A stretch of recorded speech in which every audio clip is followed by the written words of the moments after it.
Sir నమస్తే sir. నమస్కారం. ఏం పేరండి? శ్యామ్ మోహన్ రావు అండి. శ్యామ్ మోహన్ రావు గారు. నేను ఏం చేస్తుంటారండి? బిజినెస్ బిజినెస్ అండి. ఎక్కడ సార్ ఉండేది? శ్రీనగర్ కాలనీ. శ్రీనగర్ కాలనీ. జూబ్లీహిల్స్ నియోజకవర్గమే కదా? నియోజకవర్గమే. ఓకే. మాకు మాగంటి గోపీనాథ్ గారు చాలా పరిచయం. ఎమ్మెల్యే గారు. ఎమ్మెల్యే గారు చాలా మంచి మనిషి.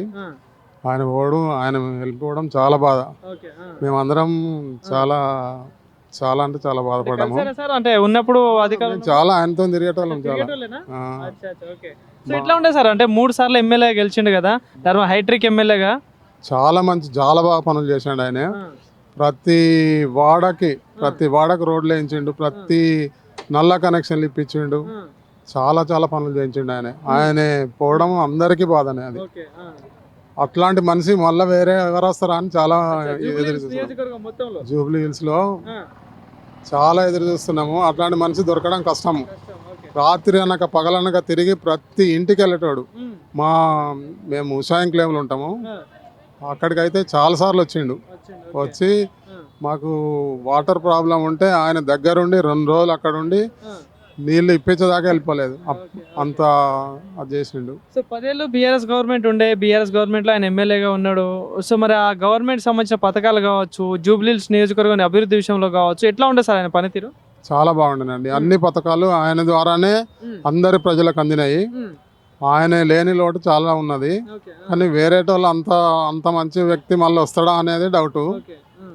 చూస్తున్నాం అది. ఎట్లుంటుంది సార్ ఇప్పుడు మీకు ఏదైనా సమస్య చెప్పుకోవాలన్నా కూడా ఇప్పుడు ఎమ్మెల్యే లేరు, అక్కడికి వెళ్దాం అనుకున్నా కూడా ఉండరు. ఇప్పుడు ఏదైనా పని చేయించుకోవాలంటే కంపల్సరీ మళ్ళీ ఎమ్మెల్యే ఉండాల్సిందే నియోజకవర్గానికి, ఎందుకంటే ప్రజలు ఎన్నుకున్న ఎమ్మెల్యే కాబట్టి, ప్రజల ప్రతినిధిగా ప్రభుత్వానికి చెప్తాడు కాబట్టి. సో మరి ఇప్పుడు ఆ ఎమ్మెల్యే లేరు, ఎవరు ఉన్నారు అట్లాంటి వ్యక్తి ఇప్పుడు జూబ్లీహిల్స్ లో మళ్ళీ ఒకవేళ ఎమ్మెల్యేగా అర్హుడు అంటే ఎవరు ఉన్నారు అంటారు? చాలా కష్టమేనండి. నవీన్ యాదవ్ గారు అంటున్నారు కాంగ్రెస్ నుంచి. బీఆర్ఎస్ నుంచేమో ఎవరనేది ఇంకా సందిగ్ధంలో ఉన్నది. ఇద్దరు పేర్లు అయితే వినిపిస్తుంది, విష్ణువర్ధన్ రెడ్డి, ఇంకోటి ఎమ్మెల్యే గారు భార్య అని చెప్పేసి ఒక వార్త వినిపిస్తా ఉంది. సో ఎట్లా ఉండొచ్చు మరి వీళ్ళిద్దరికి, ఎవరుంటే బాగుంటుంది అంటారు? ఎమ్మెల్యే గారు భార్యనే అయితేనే బాగుంటుంది అనుకుంటున్నాం మేమైతే. ఎందుకంటే ఆయనకు తెలుసు, ఆమె కూడా తెలిసే ఉంటది ఈయన చేసిన పనులన్నీ ఆమెకు తెలిసి ఉంటాయి. ఆమె వస్తే కొంచెం బాగుంటదేమో అని. కొత్త వాళ్ళు వస్తే కొత్తగానే ఉంటది. మళ్ళీ ఈయనే చాలా బాగా చేస్తాడు, ఆమె చేస్తుందేమో అనిపిస్తుంది. నమ్మకం ఉంది. ఇప్పుడు అధికారంలో చూసుకుంటేనో కాంగ్రెస్ పార్టీ ఉంది. సో మరి ఎట్లా ఉంటది, కాంగ్రెస్ పార్టీకి గెలిచే ఛాన్సెస్ ఉండవంటారా? కంచుకోట ఇది బీఆర్ఎస్ కి, కంచుకోట జూబ్లీ హిల్స్ కంచుకోట బాగా గెలుస్తుంది. చాలా సెంటిమెంట్ ఉంటది, ఎందుకంటే బీఆర్ఎస్ వాళ్ళు చాలా డెవలప్ చేసిండ్రు కూడా. సో దానికి నిదర్శనమే అంటే దానికి నిదర్శనమే హైదరాబాద్. నాకు కాంగ్రెస్ తెలియదు, నాకు బీఆర్ఎస్ తెలియదు, నేను మీడియేటర్ నే. అంటే అదే ఇప్పుడు హైదరాబాద్ సిటీలో మాక్సిమం అన్ని బీఆర్ఎస్ సీట్లే గెలిచినాయి. బీఆర్ఎస్ సీట్లే గెలిచింది. ఎమ్మెల్యే ద్వారానే నేను తిరిగి ఆయన పార్టీ అని ఏం లేదండి, వ్యక్తిపరంగా అభిమానం ఆయన అంటే బాగా. ఆయన ఇప్పుడు ఈ కాంగ్రెస్ ప్రభుత్వం వచ్చి 2 సంవత్సరాలు పూర్తయితా ఉంది. సో మరి 6 గ్యారెంటీలు అనేక పథకాలు ఇచ్చిల్లు కదా. సో మరి పథకాల అమలు విషయంలో మీ ఏరియాలో కానీ మీ చుట్టుపక్కల ఎవరికైనా ఏమైనా అందుతున్నాయా అంటే ఏం చెప్తారు? కాంగ్రెస్ ప్రభుత్వంలో ఏ పథకాలు ఏం అందట్లేదు. చెప్తున్నారు అందరూ, ప్రతి ఎమ్మెల్యే చెప్తున్నాడు, మినిస్టర్ చెప్తున్నాడు, ఇది చేస్తాం అది చేస్తామని. ఇప్పటికైతే ఏం లేదు. పోయినసారి కంటే వాటర్ ప్రాబ్లం చాలా అయింది. ఇప్పుడు బీఆర్ఎస్ ఉన్నప్పుడు అసలు వాటర్ ప్రాబ్లమే లేదు, కరెంట్ కట్ లేకుండా. ఇప్పుడు కరెంట్ కట్ అవుతుంది. ఇస్తున్నారేమో కానీ కరెంట్ అయితే ఎప్పుడు కట్ అవుతుంది, కరెంట్ అయితే పోతుంది. వాటర్ కూడా చాలా ప్రాబ్లం ఉంది.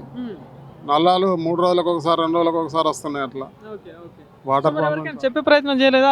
జిహెచ్ఎంసీ ఆఫీసర్లు కానీ మీ ఏరియా కార్పొరేటర్లు ఉంటారు కదా. చెప్పామండి, చాలా కంప్లైంట్ చేసాము, కానీ పెద్దగా పట్టించుకుంటే వాళ్ళు ఎవరు లేరు అక్కడ. చేద్దాం అంటున్నారు. ఎన్నోసార్లు జిహెచ్ఎంసీ ఆఫీస్కి వెళ్ళాము, అక్కడ బాగుండేది. వాళ్ళ గవర్నమెంట్ ఉన్నప్పుడు మేము వెళ్ళకపోయేది, వాళ్ళే ఇంటికి వచ్చి ప్రాబ్లం ఏందనేది చేసేవాళ్ళు. ఎమ్మెల్యే గారు ఉన్నారు కదా, ఆయన ఇన్ఫ్లుయెన్స్ తోని చాలా పనులు అయ్యేటి. అప్పుడు ఆయన అట్లాంటి మనిషి దొరకడం కష్టం చాలా. ఇప్పుడు ఈ 3 పార్టీలు ఉన్నాయి సార్, 3 పార్టీలలో పోటీ ఎట్లా ఉండొచ్చు సార్ ఇప్పుడు బై ఎలక్షన్ లో? బీఆర్ఎస్ అండ్ అది అనుకుంటున్నామండి, బీజేపీ. సో అధికారంలో ఉన్న పార్టీ కూడా థర్డ్ ప్లేస్ ఉంటుందా? థర్డ్ ప్లేస్లో అంటే ఉంటుందనే చూసేంత వరకి థర్డ్ ప్లేస్లో ఉంటుందని అనుకుంటున్నాము, అనుకుంటున్నారు. ఓకే, చెప్పలేము. చెప్పలేము. ఓకే, సో ఎట్లా అనిపిస్తారు గవర్నమెంట్ రూలింగ్? 2 సంవత్సరాల రేవంత్ పాలన ఎట్లా ఉంది? 10 సంవత్సరాల కేసీఆర్ పాలన ఎట్లా ఉంది? ఎక్సలెంట్ కేసీఆర్ పాలన. ఎక్సలెంట్ కేసీఆర్ పాలన. ఆ, ఓకే, చాలా బాగుండదు. ఓకే సార్, థ్యాంక్ యూ అండి. ఓకే.